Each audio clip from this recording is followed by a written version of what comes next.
जय हिंद प्यारे विद्यार्थियों। आज अपन जिस टॉपिक के बारे में पढ़ने वाले हैं साथियों बहुत ही इम्पोर्टेंट है और बहुत ही मोस्ट इम्पोर्टेंट टॉपिक है जिसके बारे में हम विस्तार से चर्चा करेंगे। जैसा कि आपको स्क्रीन पर दिख रहा होगा साथियों, आज अपन बात करने वाले संत कबीरदास के जीवन के बारे में। संत कबीरदास जी थे, उनके जीवन के संबंध में क्या घटनाएं रही हैं और अपने एग्जामिनर की दृष्टि से हमें क्या पूछा जा सकता है इनके जीवन से, वो सारी चीज़ें आज अपन इस अपने जो जीके फैक्ट है इस क्लास के अंदर अपन चर्चा करेंगे। तो सबसे पहले हम बात करते हैं साथियों संत कबीरदास के जीवन परिचय से संबंधित है। तो ये याद रखना है कि जो कबीरदास जी हैं इनके जीवन के बारे में कुछ चीज़ें बहुत ज़्यादा इंपॉर्टेंट है। सबसे पहले बात आती है कि कबीरदास जी का जन्म 1398 ईस्वी में हुआ था और विक्रम संवत की हम बात करें तो 1455 ईस्वी में इनका जन्म हुआ था। आपसे ये पूछा जाएगा कि संत कबीरदास जी का जो जन्म है वो किस सन में हुआ है, तो साथियों आपको बताना है 1398 ईस्वी में इनका जन्म हुआ था। उसके बाद में दूसरा प्रश्न पूछा जाएगा कि इनका जो अन्य नाम है वो क्या है, तो इनका नाम है परमेश्वर है, इन्हें कहते हैं कबीरा और इन्हें कहते हैं कबीरदास जी। फिर बात करते हैं कि सर इसका जन्म स्थान कहाँ पर है कबीरदास जी का, तो जन्म स्थान आपको याद रखना है काशी, जो वाराणसी के अंदर पड़ता है, यूपी के अंदर काशी में इनका क्या होता है, जन्म होता है, याद रखना है।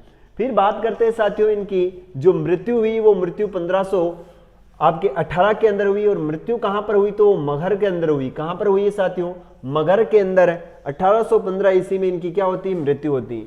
इनकी माता का नाम निमा था, इनके पिता का नाम नीरू था, इनकी पत्नी का नाम लोई था। इनके पुत्र की नाम बात करें तो कमाल इनका पुत्र था और पुत्री का नाम कमाली था। ये शिक्षा कहाँ तक, तो ये निरक्षर थे। निरक्षर का मतलब है कि ये पढ़े लिखे नहीं थे।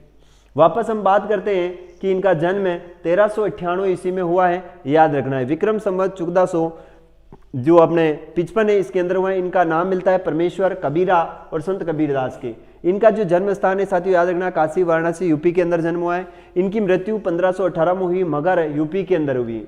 माता कौन है, तो माता इनकी निमा है। पिता कौन है, तो नीरू है। पुत्र कौन है, कमाल है। पुत्री कौन है, कमाली है। और शिक्षा क्या ले रखी थी इन्होंने, तो ये निरक्षर थे यानी पढ़े लिखे नहीं थे।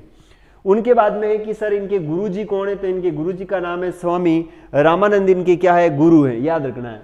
फिर बात करें कि भाषा कौन सी थी, तो संदूकड़ी भाषा थी, वेरी वेरी इंपॉर्टेंट है। यहां से प्रश्न पूछा जाएगा कि संत कबीर जो है वो किस भाषा में अपने ग्रंथ लिखा करते थे, संदूकड़ी या पंचमेल जो भाषा थी उसके बारे में जानते थे।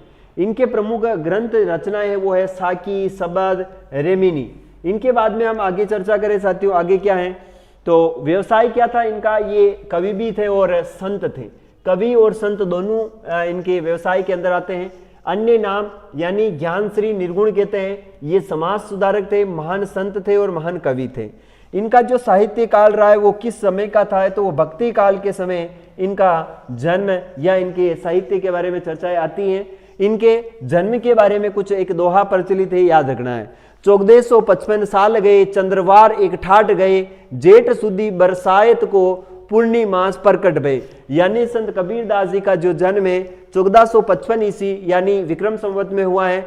चंद्रवार एक ठाट गए यानी इस वक्त इनका जन्म हुआ था। जेठ सुदी बरसायत यानी जेठ जो महीना था उस समय इनके याद रखना है पूर्णम मास को इनका जो जन्म हुआ है, यानी इनकी जो जयंती है वो पूर्णिमा को मनाई जाती है, जेठ शुक्ल आपकी पूर्णिमा।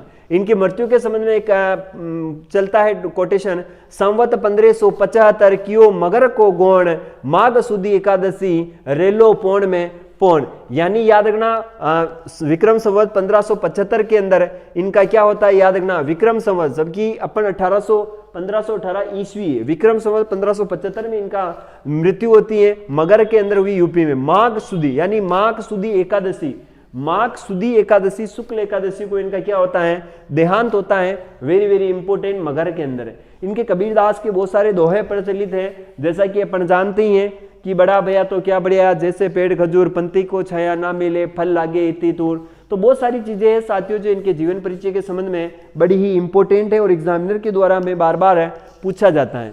तो आपको यहाँ से ध्यान रखना है, ये बात आपको मैंने बता दी है और आई होप आपको कुछ समझ में आएगा। बहुत ही कम समय में बहुत ज़्यादा मैटर देने की कोशिश करते हैं, पर अपना पढ़ने का तरीका वही है, वो हमें ले होते। ठीक है, तो आप कमेंट करके बताएं। यूट्यूब चैनल पर नए हैं तो चैनल को सब्सक्राइब करें, बेल आइकन को प्रेस करना ना भूलें, ताकि आपको ऐसे ही नए नए वीडियो आपके इस यूट्यूब चैनल पर मिलते रहे। तो मिलेंगे साथियों कल इसी ही फैक्ट के साथ तब तक के लिए जय हिंद जय भारत।